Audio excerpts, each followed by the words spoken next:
Hello everyone. आज मैं आपको टॉपर्स कॉमर्स क्लासेस में एक नए विषय के साथ स्वागत कर रहा हूं। बहुत ही इंटरेस्टिंग रोचक विषय है, अर्थात अगर इसको समझकर पढ़ा जाए तो बिल्कुल ही बनाने में बहुत ही आनंद होता है। विषय का नाम है इनकम टैक्स। आयकर, कर अर्थात काटना। ये इनकम टैक्स, आयकर अर्थात लोगों के द्वारा कमाए गए आय पर सरकार के द्वारा ली जाने वाली कर को आयकर कहते हैं। प्राय सत्ता को भी धन की आवश्यकता होती है और सरकार कोई व्यापार करके धन नहीं कमाती है, बल्कि लोगों के कमाए गए आय का कुछ हिस्सा सरकार कर के रूप में लेती है, ताकि देश के अंतर्गत भिन्न भिन्न प्रकार की जो परियोजनाएं गरीबों के कल्याण के लिए चलाई जाती है, अर्थात वह चलाई जा सके। क्योंकि सरकार का काम ही है देश का संचालन करना, और देश के संचालन में सर्वोपरि प्राय गरीबों को ही महत्व दिया जाता है। गरीबों के लिए बहुत तरह की योजनाएं, परियोजनाएं चलाई जाती है, सड़क बनवाई जाती है, ग्रामीण विकास किए जाते हैं, आवास योजना चलाई जाती है, मुद्रा लोन दिए जाते हैं, महिलाओं को उत्थान करने के लिए धन की आवश्यकता। अर्थात कहने की आवश्यकता इतनी ही है कि सरकार को भी प्राय रुपये की आवश्यकता होती है, और वह रुपया प्राय लोगों के आय से कुछ कर के रूप में काट कर लेती है। ये कर लगाने की परंपरा बहुत पुरानी है, अर्थात सैकड़ों वर्षों से यह कर लगाने की परंपरा है। चाहे वह अंग्रेजों के समय की बात हो, उस समय भी प्राय सत्ता के द्वारा लगान के रूप में कर को वसूला जाता था। अर्थात अब लगान तो नहीं है, लेकिन लगान का ही एक स्वरूप है इनकम टैक्स। टैक्स सरकार दो प्रकार से लेती है, एक है डायरेक्ट टैक्स और दूसरा है इनडायरेक्ट टैक्स।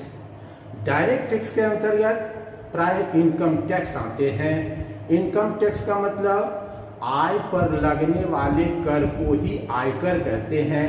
और इनडायरेक्ट टैक्स के रूप में प्राय GST, goods and services tax, जो इसके बनने के पहले अनेकानेक प्रकार से टैक्स लगाए जाते थे।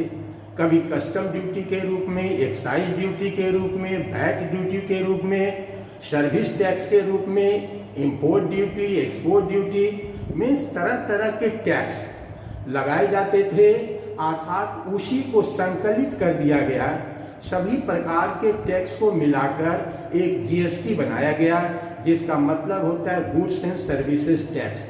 अर्थात व्यापारिक रूप में जितने भी प्रकार की वस्तुओं अथवा सेवाओं के आदान प्रदान के द्वारा जो लाभ कमाए जाते हैं, प्राय सरकार के द्वारा उस पर टैक्स लिया जाता है। इसे ही इनडायरेक्ट टैक्स कहते हैं। और जितने भी प्रकार के वेतन भोगी लोग होते हैं, व्यवसायिक वर्ग होते हैं, वह प्राय अपनी कमाई गई आय पर सरकार को एज ए इनकम टैक्स के रूप में कर देती है। कहने का मतलब है कि टैक्स सरकार की आवश्यकता है, और इस आवश्यकता की पूर्ति प्रायः लोगों के द्वारा कमाए गए आय पर लगाया जाता है, लिया जाता है। प्राय हर वर्ष टैक्स के निर्धारण करने में कुछ न कुछ लिमिटेशन लगाए जाते हैं, कुछ एग्जम्पशन दिए जाते हैं। इसलिए इनकम टैक्स में साल दर साल प्राय परिवर्तन होता रहता है। तो अभी हम जीएसटी की बात नहीं कर रहे हैं, हम इनकम टैक्स की बात कर रहे हैं। इनकम टैक्स प्राय एक व्यक्ति के हाथ में 5 प्रकार के आय को प्राय इनकम टैक्स के अंतर्गत, डायरेक्ट टैक्स के अंतर्गत रखा गया है। सरकार का मानना है कि प्राय इस 5 प्रकार के शीर्षकों में देश के अधिकतम व्यक्तियों की आय को शामिल कर लिया जाता है।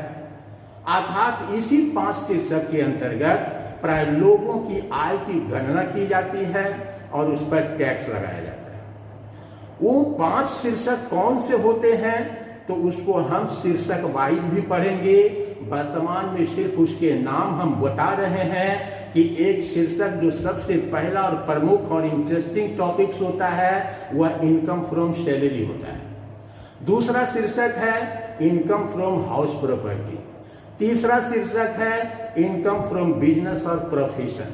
चौथा शीर्षक है कैपिटल गेन। इसके अतिरिक्त एक 5वां ऐसा शीर्षक बनाया गया है जिसके अंतर्गत प्राय लोगों की हर प्रकार की आय को शामिल किया जा सके, अर्थात कोई भी इनकम जो उपरोक्त 4 शीर्षकों में कर योग्य नहीं होता है वह 5वें शीर्षक में कर योग्य होता है, और वह 5वां शीर्षक का नाम है इनकम फ्रॉम अदर सोर्सेस। तो हम देख रहे हैं कि कर लगाए जाते हैं, कर लगता आ रहा है। बहुत ही लंबे समय से यह कर की अवधारणा है। समय समय पर इसके स्वरूप में केवल परिवर्तन होते हैं, वरना हमेशा सत्ता के द्वारा आम जनता पर कर्ज का बोझ किसी न किसी तरह से डाला ही जाता है, चाहे वह लगान के माध्यम से हो, चाहे इनकम टैक्स के माध्यम से। तो आज हम कुछ इसको इंट्रोडक्शंस के रूप में देख रहे हैं। मोटा मोटी अभी हमने क्या बताया कि टैक्स लगाने की अवधारणा प्राय सरकार को अपने धन की आवश्यकता की पूर्ति करना, जो लोगों के द्वारा कमाई गए आय का कुछ भाग कर के रूप में कलेक्ट किया जाता है, अर्थात इसी प्राप्त धन से प्राय सरकार देश के अंतर्गत बड़ी बड़ी परियोजनाएं, गरीबों के लिए कल्याणकारी योजनाएं इत्यादि चलाती है। तो सरकार को भी धन की आवश्यकता है। टैक्स देने में पहले लोग गर्व महसूस करते थे। किस लिए गर्व महसूस करते थे कि हमारा भी प्राय देश के उत्थान में, अनेकानेक परियोजनाओं के चलाने में हमारा भी टैक्स के द्वारा एक योगदान है। टैक्स खुले मन से देते थे, लेकिन आज टैक्स को कलेक्ट करने में या टैक्स देने में आनाकानी किया जाता है, इवेजन ऑफ टैक्स किया जाता है, अर्थात जितना ज़्यादा से ज़्यादा हो सके मैनिपुलेशंस ऑफ इनकम के द्वारा कर की चोरी करने का प्रयास किया जाता है। इस प्रकार की भावना लोगों में इसलिए उत्पन्न हुई कि हमारे द्वारा सरकार को एज ए टैक्स के रूप में दिए गए धन का उचित प्रयोग नहीं हो रहा है, बल्कि इसका एक बहुत बड़ा भाग अनुचित प्रयोग में जा रहा है। इसीलिए लोग अब खुले मन से सरकार को टैक्स देना नहीं चाहते हैं, और जितना संभव हो सकता है वह इवेजन ऑफ टैक्स करते हैं, कर की चोरी करते हैं। स्वाभाविक रूप से इसके लिए मैनिपुलेशंस ऑफ इनकम करना पड़ता है। तो ये सारी बातें अपवाद के रूप में है, वरना हमें as a rules and regulations के रूप में इनकम टैक्स को पढ़ना है। तो इनकम टैक्स के अंतर्गत एक व्यक्ति की कुछ 5 प्रकार की आय होती है। सैलरी शीर्षक, हाउस प्रॉपर्टी, बिजनेस और प्रोफेशन, कैपिटल गेन, और 5वां शीर्षक जिसमें सभी प्रकार की आय को शामिल कर लिया जाता है। जो उपरोक्त 4 शीर्षकों में नहीं आता है वह 5वें शीर्षक के अंतर्गत कर योग्य किया जाता है। इस प्रकार 5 शीर्षक के द्वारा प्राय लोगों की आय की गणना की जाती है। अब सवाल है कि टैक्स किस प्रकार की आय पर लगाया जाता है। तो टैक्स हमेशा प्रीवियस ईयर या फाइनेंशियल ईयर, इनकम टैक्स हमेशा फाइनेंशियल ईयर के द्वारा चलता है। एक कैलेंडर ईयर होता है जो 31 दिसंबर को समाप्त माना जाता है। फाइनेंशियल ईयर को हमेशा 31 मार्च को इसकी समाप्ति मानते हैं, अर्थात इसको शुरुआत 1 अप्रैल से शुरू करके इस वर्ष के 1 अप्रैल से अगले वर्ष के 31 मार्च तक को एक फाइनेंशियल ईयर कहते हैं। इसको हम प्रीवियस ईयर भी कहते हैं। अर्थात टैक्स हमेशा समाप्त हुए वर्ष के आय पर लगाया जाता है। समाप्त हुए वर्ष के आय पर लगाया जाता है। जिस वर्ष टैक्स का निर्धारण किया जाता है उसे असेसमेंट ईयर कहते हैं, कर निर्धारण वर्ष कहते हैं। और कर निर्धारण वर्ष में प्राय उस वर्ष के आय को शामिल किया जाता है कर लगाने के लिए जो वर्ष अभी अभी समाप्त हुआ है। दैट मीन्स कहने का मतलब अगर यह 19-20 हम कहते हैं तो 19-20 के अंतर्गत कमाई गई आय पर टैक्स 20-21 में लगाया जाता है, अर्थात समाप्त हुए वर्ष पर कर को लगाना। तो यहाँ पर यह वर्ष कब से शुरू होता है? तो 1/4/19 to 31/3/2020, अर्थात यह समाप्ति वर्ष है। जब कोई वर्ष कंप्लीट रूप में, पूर्ण रूप में जब समाप्त हो जाता है तब उसकी आय पर कर का निर्धारण किया जाता है, और स्वाभाविक रूप से समाप्त हुए वर्ष का जो अगला वर्ष होता है वही असेसमेंट ईयर होता है, कर निर्धारण वर्ष होता है। इसलिए 19-20 के वर्ष की आय को प्राय 20-21 कर निर्धारण वर्ष में कर लगाने के लिए लाया जाता है।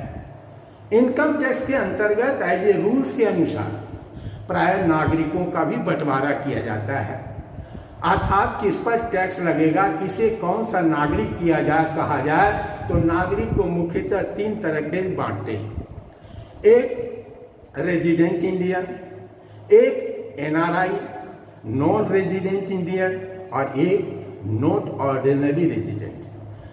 तो विद्यार्थियों को प्रायः इस रेजिडेंट से कोई मतलब नहीं है, अर्थात हमको जो भी प्रश्न हल करना होता है एज ए प्रैक्टिकल के रूप में हम जो काम करते हैं उसमें रेजिडेंट आड़े नहीं आता है, वो मेरे सामने कोई समस्या पैदा नहीं करता है। लेकिन एज ए थ्योरिटिकली के रूप में इसे पूछा जाता है कि इसे रेजिडेंट किस प्रकार से कहा जाए, नॉन रेजिडेंट किस प्रकार से कहा जाए, या नॉट ऑर्डिनरी रेजिडेंट किस प्रकार से कहा जाए। ये सब इसका थ्योरी पार्ट होता है, प्रैक्टिकल पार्ट से इसको कोई मतलब नहीं होता है।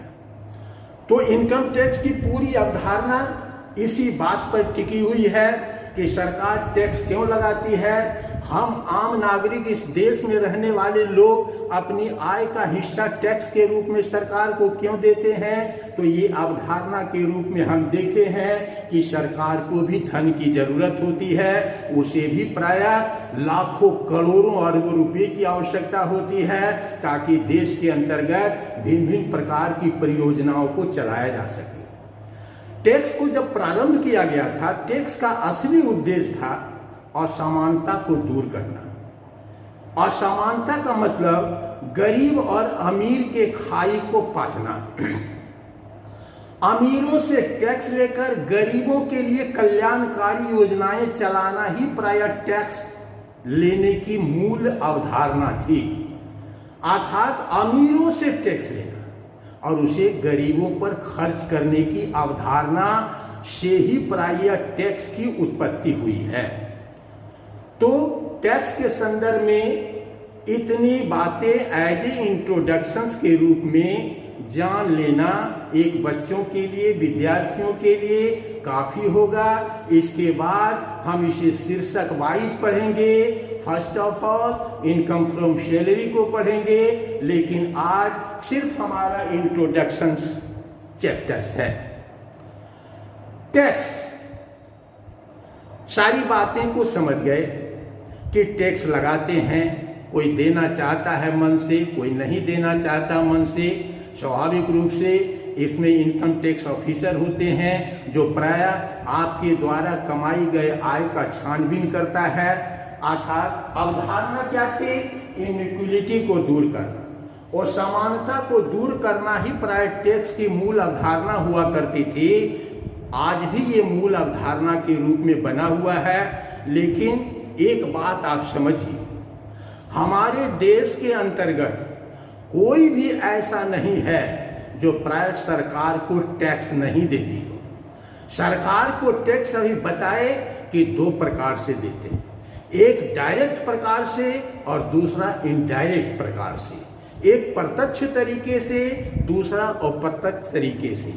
अर्थात इस देश में रहने वाले 1 अरब 35 करोड़ लोग किसी न किसी प्रकार से सरकार को टैक्स देते हैं। किसी को टैक्स देने नजर आता है कि हम टैक्स दे रहे हैं, और किसी को यह टैक्स नजर नहीं आता है कि हम टैक्स भी दे रहे हैं। जैसे जीएसटी के माध्यम से जो सरकार टैक्स कलेक्ट करती है वह प्राय इनकम टैक्स की अपेक्षा एक बहुत बड़ी मात्रा होती है। जीएसटी के द्वारा सरकार को कलेक्ट होने वाली टैक्स इनकम टैक्स से कहीं ज़्यादा होती है। गुड्स एंड सर्विसेज टैक्स, हर आदमी, हर नागरिक देश का प्राय सरकार को टैक्स देती है, चाहे वह प्रत्यक्ष तरीके से हो या अप्रत्यक्ष तरीके से। एक भिखारी भी प्राय सरकार को टैक्स देती है। थोड़ा सुनने में खराब लगता है कि क्या एक भिखारी भी टैक्स देता है, क्या एक बच्चे भी सरकार को टैक्स देता है? हमारा मानना है कि देश का हर एक नागरिक सरकार को किसी न किसी प्रकार से टैक्स देता है, चाहे प्रत्यक्ष तरीके से। जो प्रत्यक्ष तरीके से देता है टैक्स वह दिखता है, और जो प्रत्यक्ष तरीके से सरकार को टैक्स दिया जाता है वह दिखता नहीं है। अंतर इतना ही है। अगर हम बाजार से 5 रुपये का बिस्कुट खरीदते हैं तो उस बिस्कुट में भी सरकार के टैक्स शामिल होते हैं, जो प्राय जीएसटी के द्वारा कलेक्ट किए जाते हैं। आप किसी भी रैपर को खरीदिए बाजार से, हर एक रैपर में लिखा हुआ रहता है दाम, अंकित मूल्य, और साथ में ब्रैकेट में लिखा हुआ रहता है inclusive all taxes. That means सभी कर को शामिल करते हुए उसका मूल्य बनाया जाता है।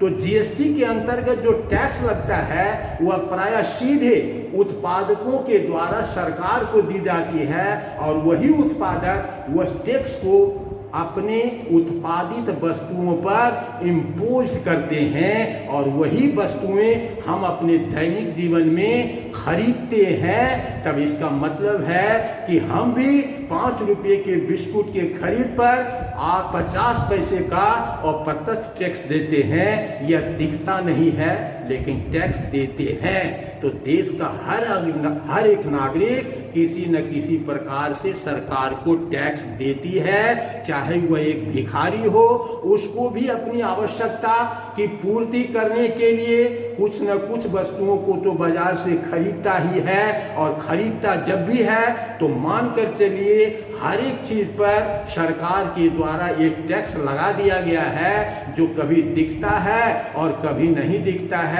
तो यह प्राय लोगों के समझ से कुछ बाहर की बातें हो जाती है कि प्राय देश का हर नागरिक क्या टैक्स देता है। तो आज हम विश्वास रखते हैं कि प्राय सभी छात्रों को इस बात का आभास हो गया होगा कि प्राय आप भी एज ए स्टूडेंट के रूप में भी आप सरकार को टैक्स देते हैं, लेकिन वह टैक्स दिखता नहीं है, लेकिन देते तो आप भी हैं। और एक इनकम टैक्स है जो दिखता है कि हम कितना अपने वेतन शीर्षक की आय पर सरकार को टैक्स दे रहे हैं, कितना हाउस प्रॉपर्टी के इनकम पर सरकार को टैक्स दे रहे हैं। तो ये दिखता है, और अप्रत्यक्ष जो कर होते हैं वह प्राय दिखता नहीं है, लेकिन इसे रियलाइज किया जा सकता है, महसूस किया जा सकता है। तो एज ए इंट्रोडक्शंस के रूप में प्राय इनकम टैक्स के अंतर्गत हम समझते हैं कि बच्चों के लिए इतना काफी होते हैं। हमारे किसी भी प्रश्न के अंतर्गत 2 वर्षों का उल्लेख होता है। एक को कहते हैं प्रीवियस ईयर या उसको फाइनेंशियल ईयर कहते हैं, और दूसरे को कहते हैं असेसमेंट ईयर, कर निर्धारण वर्ष। और कर निर्धारण वर्ष का मतलब क्या हुआ? अर्थात जो समाप्त हुए वर्ष की आय है उस पर टैक्स लगाए जाने को कर निर्धारण वर्ष कहते हैं। अर्थात 19-20 की कमाई गई आय पर कर 20-21 वर्ष में लगाया जाता है। इसीलिए 19-20 फाइनेंशियल ईयर कहे जाते हैं, प्रीवियस ईयर कहे जाते हैं, और 20-21 असेसमेंट ईयर कहे जाते हैं। तो हम आपको इनकम टैक्स के अंतर्गत जो भी चैप्टर बताएंगे वह असेसमेंट ईयर के अनुसार चलेगा। हम लोग देखते हैं कि प्रायः अभी 20-21 का प्रीवियस ईयर भी बिल्कुल समाप्त हो चुका है। 20-21 अर्थात 1/4/20 to 31/3/21, और 31/3/21 समाप्त हुए अभी मोटा मोटी 3-3.5 महीने हो चुके हैं। तो अभी का असेसमेंट ईयर तो होना चाहिए 21-22, लेकिन ऐसा क्यों नहीं होता है? हर एक कहीं भी आप इसको पढ़ रहे होते हैं, हमेशा इनकम टैक्स एक साल पीछे की ओर रहता है। इसके पीछे एक कारण है कि जो भी टैक्स के अंतर्गत परिवर्तन होते हैं, नया नया परिवर्तन जो हमेशा किसी भी फिनेंशियल ईयर के अंत में सरकार के द्वारा कुछ नए नियम को रखा जाता है, उन नए नियमों को, उन परिवर्तन को प्राय पुस्तकों में लाते लाते कुछ समय लग जाता है, और समय लग जाने के कारण ये हमेशा एक साल पीछे बना हुआ रहता है। अर्थात किसी भी विश्वविद्यालय में हम इनकम टैक्स को पढ़ाते हैं इसलिए नहीं कि इससे पढ़कर कौन से बच्चे लाभान्वित होंगे, अर्थात यह इनकम टैक्स प्राय किसी राज्य के बोर्ड में भी शामिल होते हैं, सीए में भी शामिल होते हैं, बीकॉम पार्ट 3 के स्टूडेंट में शामिल होते हैं। अर्थात हमारा उद्देश्य सिर्फ पढ़ाना होता है, हम कभी यह नहीं कहते हैं अर्थात इसको पढ़ा जाए तो सीए पॉइंट ऑफ व्यू से भी, बीकॉम पॉइंट ऑफ व्यू से भी, और हम जैसा कि जानते हैं दावा तो नहीं कर सकते हैं कि महाराष्ट्र बोर्ड में प्राय 12th में ही प्राय इनकम टैक्स की पढ़ाई होती है, जबकि हमारे देश के किसी अन्य बोर्ड में इनकम टैक्स की पढ़ाई 12th में नहीं होती है। लेकिन जहां तक मैं जानता हूं, दावा नहीं कर सकते हैं, लेकिन हमको लगता है कि महाराष्ट्र बोर्ड में इनकम टैक्स की पढ़ाई प्राय 12th स्ट्रीम में ही प्रारंभ हो जाती है। ये कॉमर्स बड़ा ही विचित्र चीज है। कॉमर्स, इसमें न जाने कितने बार परिवर्तन किए गए। जब मैं पढ़ता था बचपन में तो हमारे पास 8वां क्लास से ही कॉमर्स का ऑप्शन चुनने का होता था। मीन्स 8वें क्लास में ही स्ट्रीम का बंटवारा हो जाता था कि कौन विद्यार्थी आर्ट्स पढ़ेगा, कौन कॉमर्स और कौन साइंस। मैं खुद विद्यार्थी हूँ, विद्यार्थी से आज टीचर बना हूँ, 41 वर्ष से बच्चों को पढ़ा रहा हूँ। अर्थात हमें हर स्टेप की जानकारी है कि शिक्षा के दौर में कब किससे किस प्रकार से परिवर्तन आया। तो हम जब पढ़ते थे तो 8वें क्लास से ही कॉमर्स स्ट्रीम को चुन लिए थे। अब जो है 10th के बाद 11th से कॉमर्स स्ट्रीम चुनने की सुविधा है।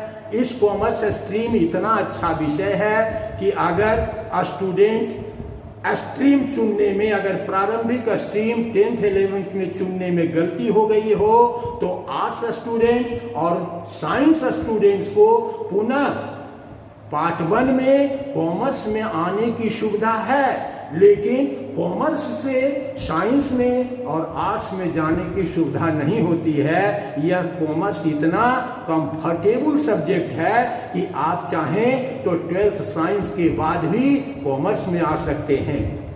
साथ ही साथ जो कॉमर्स का सबसे मुख्य वारांश माना जाता है, सबसे टॉप की कैटेगरी माना जाता है, उसको charter accountant, CS, CMA, CFA इत्यादि नामों से पुकारा जाता है।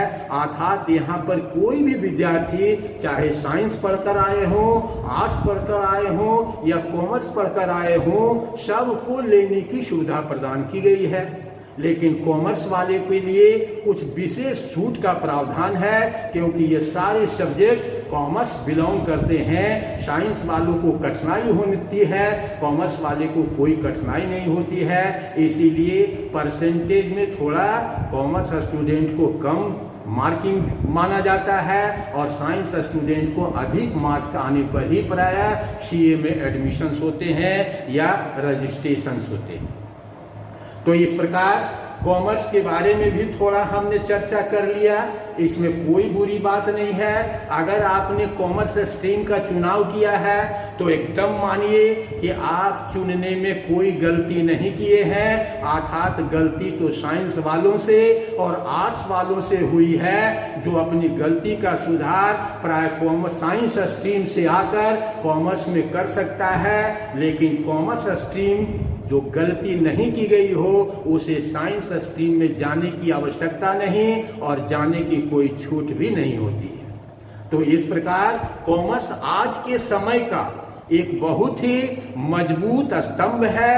कॉमर्स में एक ही बात कहा जाता है कि there is no unemployment in the field of commerce.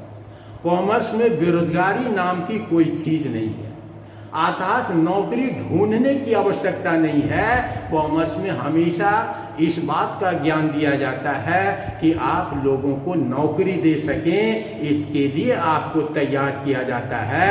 अर्थात जब आप नौकरी नहीं दे सकते हैं तो आपके पास एक विकल्प है नौकरी करने का।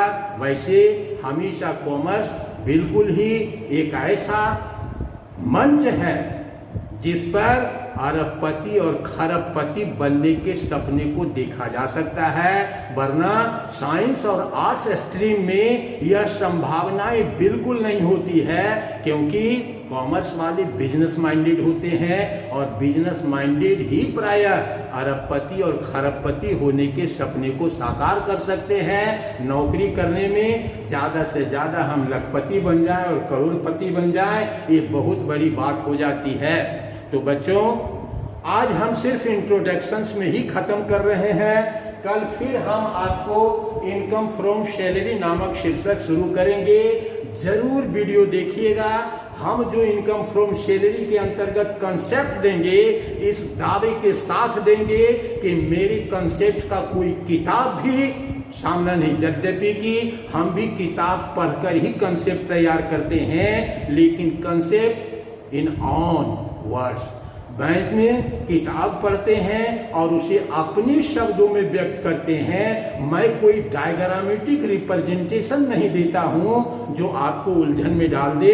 हम आपको बाय सिंपल सेंटेंस के द्वारा इनकम टैक्स बताऊंगा और आप इसका कंपैरिजन किसी भी इनकम टैक्स पढ़ाने वालों से किताब में ढूंढते रहिए। कुछ नहीं पता चलेगा कि क्या जोड़ना और क्या घटाना है, कैसे इसको असेसमेंट करना है, क्या एग्जेम्पशन अमाउंट है, कौन टैक्स फ्री है, कौन पार्शियली टैक्सेबल है, इत्यादि बातों की चर्चा बहुत ही सरल शब्दों में हम करेंगे और यह आपको इनकम टैक्स सिखाने में, बताने में, बनाने में आपको यह सुविधा प्रदान करेगा। तो आने वाले वीडियो का इंतजार कीजिए। अर्थात आज के बाद पुनः कल मैं इनकम फ्रॉम सैलरी नामक चैप्टर को प्रारंभ करूंगा और फिर इनकम टैक्स के बारे में थोड़ी बची खुची जो बातें होगी उसको मैं बताऊंगा। तो आज मैं सिर्फ इंट्रोडक्शन लेकर ही आया हूं कि आज इंट्रोडक्शन कर देंगे, इसके बाद हम 5 शीर्षकों को अलग अलग प्रकार से पढ़ेंगे। तो बच्चों, आज के लिए इतना। मिलते हैं फिर अगले वीडियो इनकम फ्रॉम सैलरी शीर्षक के अंतर्गत। तब तक इस कंसेप्ट को भी पढ़िए, इनकम टैक्स की मूल अवधारणा को भी जानिए कि इनकम टैक्स की अवधारणा के पीछे कौन से लॉजिक हैं, क्यों लॉजिक ये लगाते हैं, कब से ये इनकम टैक्स लिया जा रहा है। ये बातें कम से कम थोड़ा बहुत आपको ज्ञान देगा, ताकि इनकम टैक्स बनाने में ये छोटी छोटी बातें भी आपको सुविधा प्रदान करेगी। इसी बात से इसको अंत करते हैं। तब तक के लिए जय हिंद।